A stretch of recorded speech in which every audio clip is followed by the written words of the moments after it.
I'm Dean Newlund, and welcome to the Business of Intuition, where I coach, facilitate, train, and speak on the hard science and meaningful experience of intuitive leadership in business, so you can make better decisions, forge real connections, and creatively solve problems to amplify your impact and simplify your life.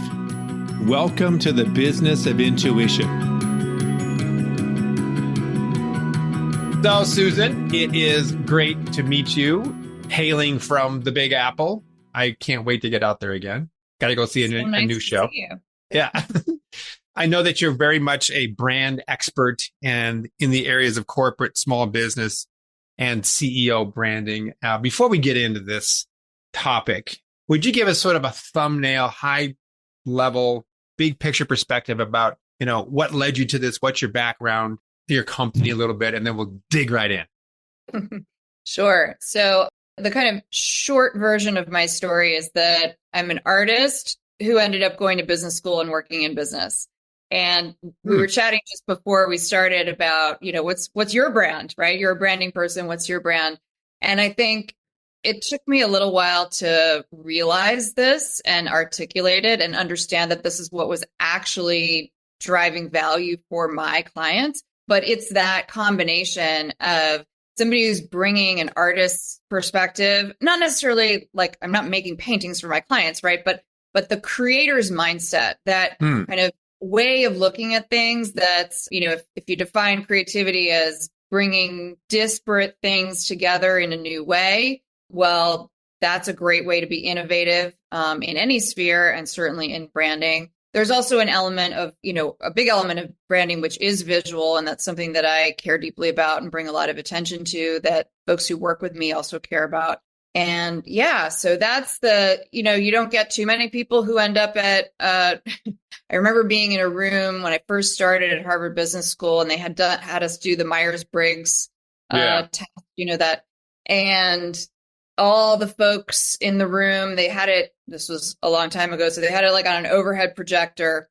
Here's where all of you guys netted out in the different buckets of the Myers-Briggs. And there was like 3 lonely dots in my quadrant of, it's got 9 quadrants of different kind of personality types. And I thought, oh gosh, what have I done? What am I doing here? So what, I'm not what do you mean? like all the other children.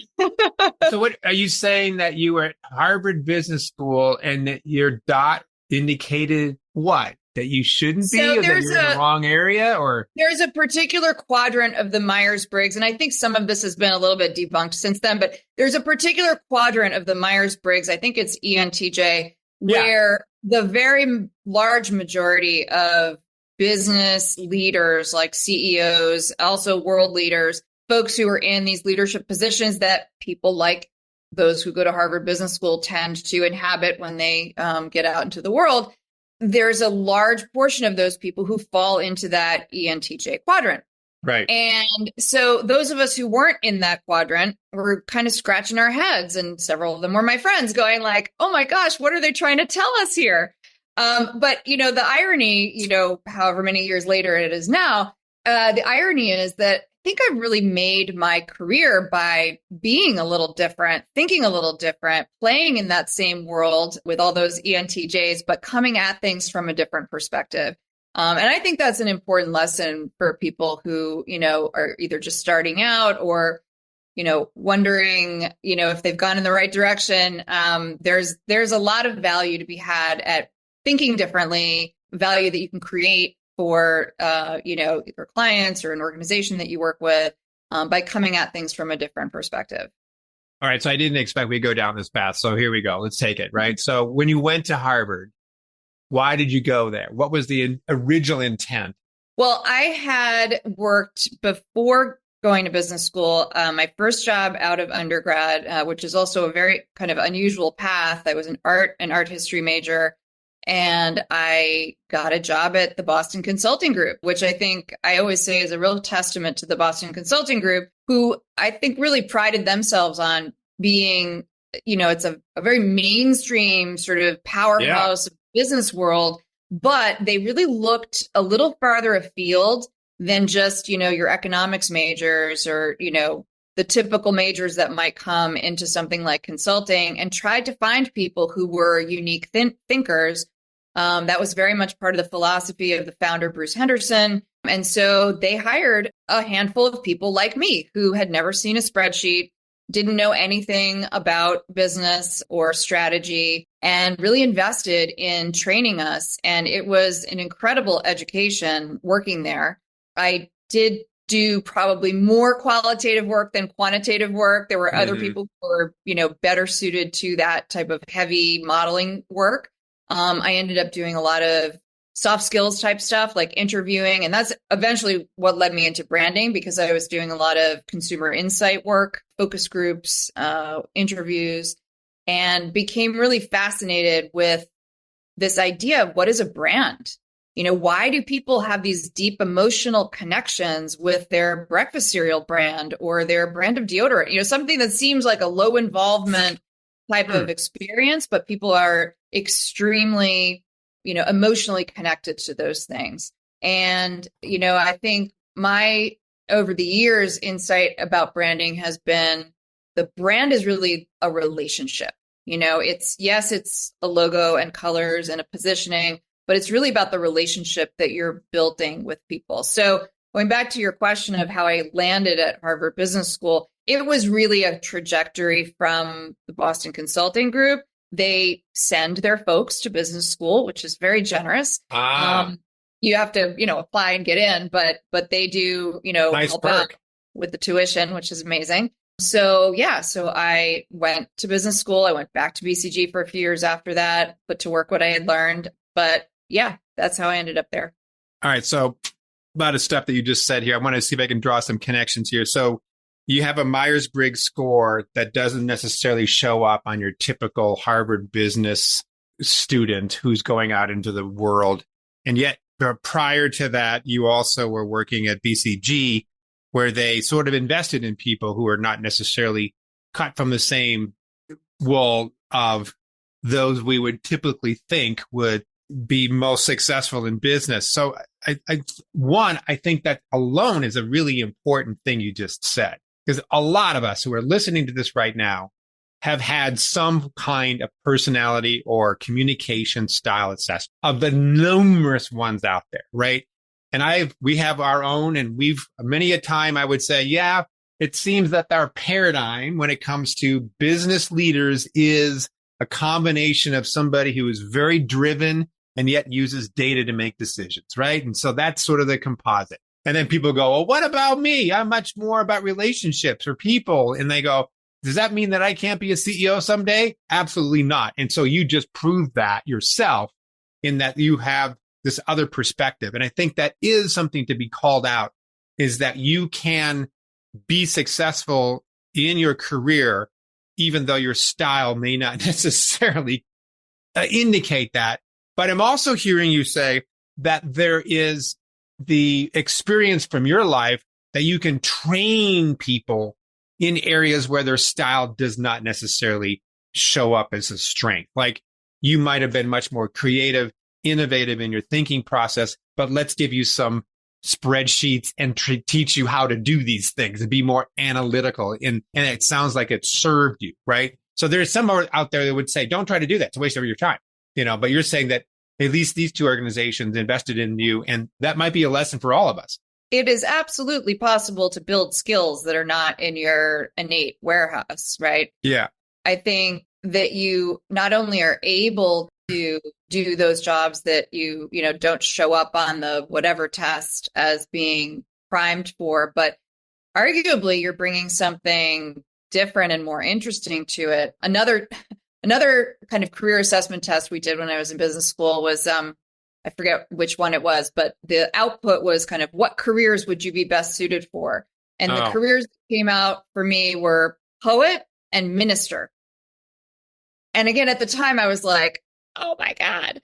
But I will tell you now, having a good portion of my career now under my belt, it's not that far off from what I actually do for a living, right? The minister part is like the advisory part of my job when I work with clients. It's not just, here's a PowerPoint deck I made for you, right? It's the Right. whole process. We go through a many months long process of I'm listening to you. I'm trying to understand both your specific objective in the deliverable, but also what's underneath that, right? Like, what is it that you need my help with? How can I support you in being better at your job, in, getting a gold star from your boss or your board? I'm your ear. If you're struggling with a problem in the middle of the night, you can shoot me an email and we can work through it together. There's a real kind of nurturing, kind of ministering kind of part of a consultant's job that's very important. And, poetry, I love to write. That's part of why I like branding. And when you're coming up with like a clever turn of phrase, that's what really good branding does, right? And that's where that kind of bringing different ideas from different spheres coming together, that's where you get those, wow, light bulb moments. Like, that's a really cool way to say something. That's great. We didn't share this, but, I personally I can relate to what you're saying.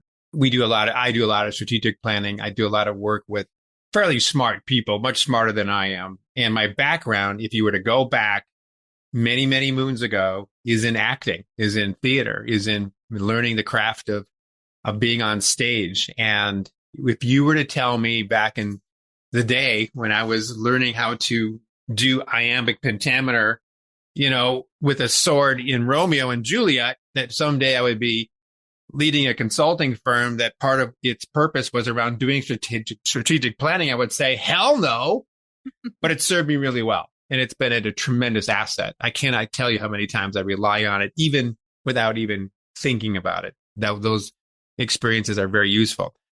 Let me ask you another question here about branding, Susan.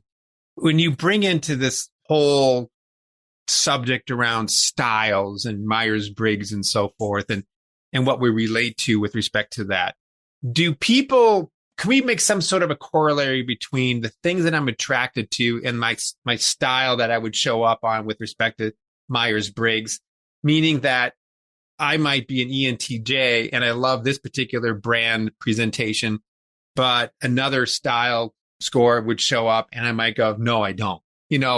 Do we have to create brands that will appeal to several different styles?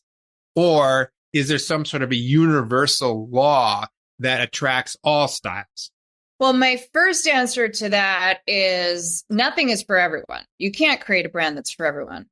In fact, that's the definition of bad branding, right? You need to have a point of view, a perspective. You need to say, this is for these folks and it's not for these folks, because otherwise it's very hard for people to find you, right?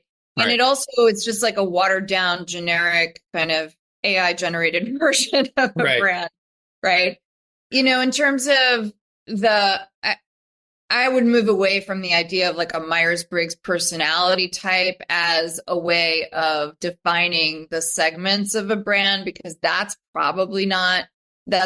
depends on the brand, but that's probably not the way you would segment. But certainly when you're thinking about who your audiences are for a brand, you are thinking about what are those, sometimes it's demographic, but more often it's like a mindset or a psychographic segment that you're appealing to. And so part of that might be some personal style qualities. But yeah, that's the process when you're thinking about your brand and trying to figure out and define who your audiences are that your brand is most relevant for. You're trying to think about, first of all, defining them and what's important about them vis-a-vis your brand or your product. And then thinking about what's the umbrella that goes across all of your audiences, because you can't depends on the brand. Again, maybe there's a very simple brand that has one audience, but oftentimes, I work a lot in healthcare, there are some very complex ecosystems like healthcare where you have like multiple constituents, and sometimes our needs and desires are at odds with each other. And so how do you find the challenges, that overarching commonality across these different audiences, such that you can build a brand that speaks to all of them with essentially the same proposition and same messaging? So to follow up on that, let's say you're doing a particular campaign for a market segment, a particular constituent. Let's just say it's a nursing within a hospital system, right? That's your client. That's where this message is going. You've done your persona work. You know what their desires are, their worries are, their mindset. You figure that out. You've maybe even come up with a brand promise that you can say, that's what we're trying to convey. I've never thought about this before, but it's because of this first thing that you said. Those people within nursing most likely are going to have a variety of different personality styles, going back to the Myers-Briggs analysis that you just described. Does that need to be taken into account when you do or does it compete with your campaign, knowing that there's a variety of different style personalities that might be looking at it, viewing it? Or would you have to say, overall, nursing, because of the kind of work that they do, predominantly they're going to be this particular style? And we could create that blanket statement and hence communicate in accordance to that style requirement. Yeah, I think what you're trying to search for are what are the commonalities. And that may or may not be a Myers-Briggs style. It may be something else. But if you have an audience where there are a wide variety of styles, then you're going to want to look to something else that's the commonality. If you have a more homogeneous audience where they are sort of defined by their styles, then you can, speak to that in that way. Okay. So it's yes, both, and it's all yes, and. But we've sort of partnered with other marketing companies and done some work, but it never. I mean, we've sort of assisted on the sidelines regarding developing personas for companies and so forth, and we've used it for strategic planning. We've thought about, before we get into this whole conversation about what we're going to be doing, let's make sure that we know who we're doing it for, and really get into not only the shoes but the feet of these people, and really get into their heads. But we've done sort of intuitively thought about what would their style be if we were to have to choose one in order to make sure that we're aligned to how they like to be communicated. And that's been helpful, but it hasn't been something that we've used a lot, but I've never really thought too much more about it other than what you've been saying right now. So switching gears, go ahead. Sorry. I was just going to say, on carrying on the example, since you were talking about nurses, I'm thinking about a project I did for a large pharmaceutical company, and they were looking at how do we communicate this piece of information. It was around education around a certain type of breast cancer. And they were struggling because they needed to communicate the same information from the same brand in the same kind of brand voice to three very different populations: patients, nurses, and physicians. And I'm not sure it was necessarily like a Myers-Briggs style, but definitely those three populations were coming from different starting points in terms of education around the disease state. They were also coming from they needed to be spoken to in different ways, right? Right. Kate, for example, really needs a compassionate voice, a lot of clarity, a lot of warmth and reassurance, which is not necessarily what the physician needs. The physician doesn't want to be spoken down to. They're coming with a lot of information already. They kind of want just the facts. They want to know about efficacy. It's a different conversation. And yet we needed to have the message be extremely clear, partly because those different groups of people were going to be communicating with each other. So we are communicating with the patient. The nurse and doctor are also communicating with the patient, and they need to all be sort of singing the same tune. So it was this kind of nuanced thing where I think this is to the point that you were saying, how do you communicate to these different groups in the style, in the tone of voice that will resonate best with them? We did this once, or I heard about this. I shouldn't say we were just sort of on the sidelines again. With the very first time I got exposed to this was many years ago. The company was a radio station out of Seattle, Washington, called KLSY Radio. And they were very clear on their brand, and they actually named the audience member. This is the composite of our audience. Her name was Gladys. And they had a picture of Gladys, and Gladys was, 43 years old. She had two kids. One was a boy, one was a girl. She was a soccer mom. The phrase that they used back then, she had this house. She lived in this area. This is what her husband did. She was married. and they had a whole composite of her, and they had a picture of Gladys. And the guys and gals who were on the radio station every day would be right next to their mic, and the other side of the mic was a picture of Gladys. And they had to continue to talk to Gladys in the way in which Gladys needed to be talked to. And if they ever were off point, we knew that it was because they were now talking to somebody else. They needed to stay on point. I know with Banner Health down in Phoenix, they had developed a similar type of process whereby there was a composite patient. Although, of course, we've got men, we've got the elderly, we got younger people, but they found one particular woman who was the core patient, that if we could address that one person's needs, all the other ones would certainly be aided. And they would have a cutout poster board of this person, and they would bring that person's poster board to board meetings. And they would be an empty chair, 20 people around a big, huge mahogany table, and one of them would be for this poster board, this cutout composite of a person, so that they always knew that when they were talking about strategy and goals and, whatever they had to do, they were addressing that person's needs, their voice, their style. So I think this is right in line with that. I love that. I've never seen a cutout. That's next level, but so smart, because that person should be in the room. And, this, what you're talking about, this development of personas to that level of specificity is the gold standard, right? Like that is what, and I used to do that work for back when I used to do a lot of work with really large companies in food and beverage. That's what like the Pepsis and Cokes and Unilevers of the world, that's what they do for each and every one of their brands. Right. They have that person, they name the person, there's a picture of them, and everybody keeps that as their North Star, because you never want to lose sight of who you're doing this for. As you said, you're in the boardroom, you're working on budgets, it's easy to get lost in like, oh my gosh, I have to make my numbers, and forget about who is this actually serving? Who is this actually for? Yeah, and I know you've got a ton of resources that we want to hear about here before we close out, but we actually developed something, and if anybody who's listening to this wants a copy of it, it's called the Organizational Value Alignment. Boy, that's a long set of words, but basically, once you figure out the personas and you've got those pictures in your mind, maybe even literal, and you figured out what each one's promise you need to make are, then they're going to be different. Then we kind of go from there and start turning it into a culture and an organizational alignment, which is why the name is what it is. Where to say, okay, now that we know who we're serving and we know the promises we need to make to each one, what kind of a company do we need to be in order to do that?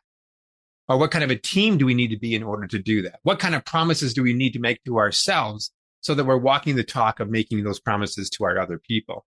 And then you can even go further to say, what kind of a team member do I need to be in order to be worthy of the team?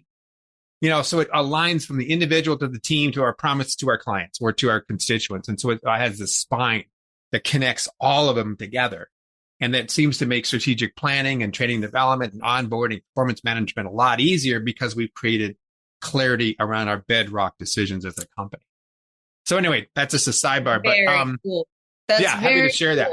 I'll send it to you if you want. Yeah. It's a work in progress, but we've been using it a lot. And it just, because we do problem solving in isolation of other problems.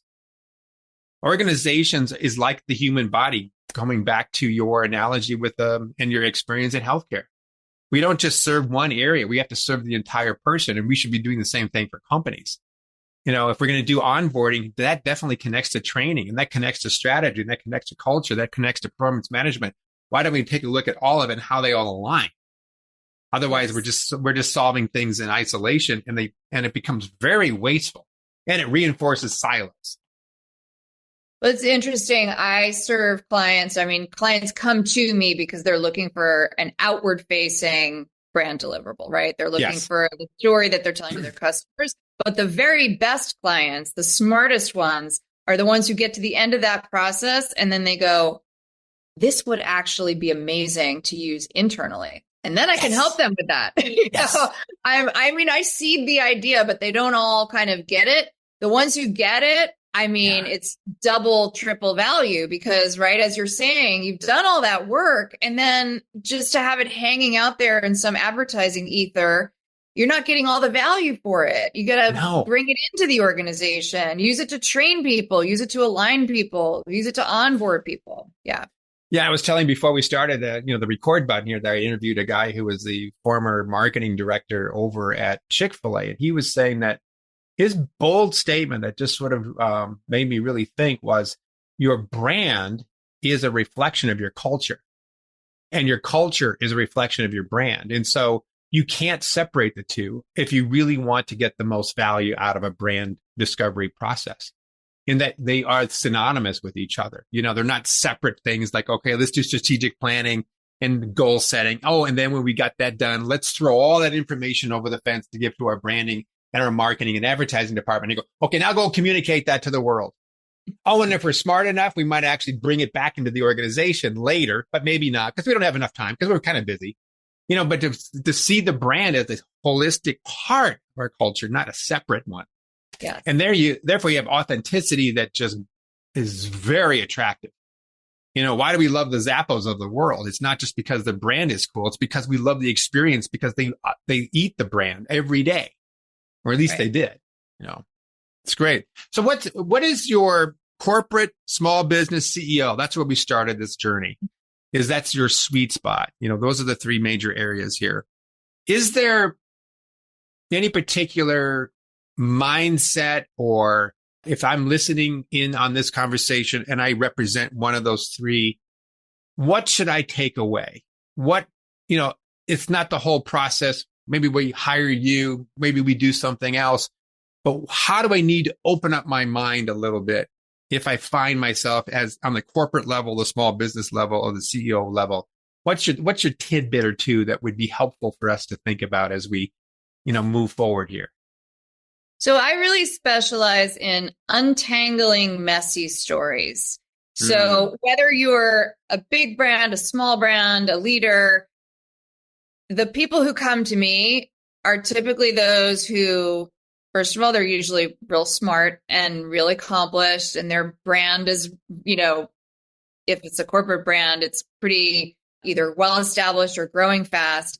And it's starting to get like, oh my gosh, this is overwhelming, right? Like all of a sudden we've grown so fast, all the salespeople are telling different stories. Help me rein this whole thing in. Or there's so many different things I could say about this new product I've just launched, and I don't know where to start because it's for everybody and it does everything. And, there's like too much information. So my role is, okay, let's pull out the threads, untangle the story, figure out, maybe go talk to some folks in the marketplace, some of your potential customers, get some feedback from the folks that you've worked with or your existing customers, figure out what really is the lead story, what is most important to your audiences, where should your story focus itself, and where are the tangible, authentic reasons to believe that make you different from everybody else who might be doing something similar. And just pulling all of those, that tangled web apart so that you have clarity and that you can tell your story so it lands with impact, right? And that is true whether you are Pepsi Cola or whether you are the CEO of your own small accounting firm. Those things are all true. So I'm listening and I'm going, Susan, gosh, you're right. I know my story is just one huge ball of yarn all connected. And it's just like, it's like that junk drawer. You open up the junk drawer and all of my, my old earbuds are just all entangled, right? I can't pull them apart. And plus it's dark out because I'm in the middle of the night and I can't even do it. So I can't do it, right? What's the one question I should be asking myself that helps unravel this mess? Well, the question that I generally start with is, what motivates you, right? Like, what are your core values? And this can be for an organization and that can be for an individual, depending on where you're coming from. But even an organization, a team full of people, and this relates directly to the work that you do, right? Like, you need to get clear and get aligned about why you're doing what you're doing, and what is your kind of North Star value. Two values is okay, but no more than that. Right. And everything that you do is aligning toward that. And if it's not, it goes a little bit on the back burner. So if it's not, it doesn't belong in your story. Are you then making the hypothesis that confusing brands are a direct relationship to a company or a team or an individual's lack of clarity about what their purpose and values are? I think I am. Yes. Okay. Yes, I am. Because, and that can come from a really good place, Right. and it can also come from a not so good place. But often it comes from a place of enthusiasm, right? Yeah. We're so excited about all these different aspects of what we're doing. And we haven't stopped to think about like really, really, really what's the why. And by the way, the why isn't entirely internal. It can also be, it should also be, I've looked around and understood what the audience or audiences that I'm serving, what they actually need. So that overlap between my own or our own personal why, what's important to us, what motivates us, and what's important to the audience, where those two things overlap, that's the sweet spot. That's where it needs to be. That's a great point. To add some coloring to that, what I've noticed, and it's maybe another way of saying what you just said, you mentioned enthusiasm. I've had experiences that are popping into my mind right now. Companies could say, yeah, we're really clear about what our why is. We're really clear about what our values are. And we have a tremendous enthusiasm. So we end up doing too much with limited resources. We don't have enough time, money, whatever to do it. And so then our brand starts to reflect that chaos of overextension. And therefore, to untangle it isn't necessarily to change the vision or the values or the purpose. It's to prioritize. It's to say, what is the most important list of 50,000 things that we'd love to do? We can't do all shiny objects, but what are the 3 that we can? Pick 3. I was just going to say 3, right? Right. And I see that a lot. And I think that organizations' brands in part are muddied up, tangled up in, there's got to be like a Bob Dylan verse that's coming forth any moment now, tangled up in blues, right? Yes. That it's in part due to everything you just said, but also not focusing on a few things. Yeah. Yeah. This is great. Wonderful conversation. Susan, how can people connect to what you're doing? Tell us more about that. You can find me at Susan Meier Studio. That's my website address, and it has all my information, contacts, LinkedIn right there. And also hopefully gives you a good overview of, or a little bit more of a deep dive on the way I do what I do and the process and the different ways to work with me. And an individual could go, you've got something online, do you not, that they could start the process with you? Is it some sort of assessment or some sort of program? Yeah, there's a quick, download, quick start. Yeah. And it's Meier is Meier. Those of you who may have thought it was a different spelling, make sure that you got that correct. Great. Well, it's nice to talk to you, and I wish you the best, and go out and see a Broadway play for me, okay? Yes, very soon. I have to. All right. Sounds good. Nice to see you. Thank you for having me. You bet. Thank you for listening to The Business of Intuition. If you enjoyed the show, please subscribe, rate, and review on Apple Podcasts, Google, Spotify, or wherever you get your podcasts. If you'd like to learn more about Dean or Mission Facilitators Leadership, go to mfileadership.com. That's mfileadership.com.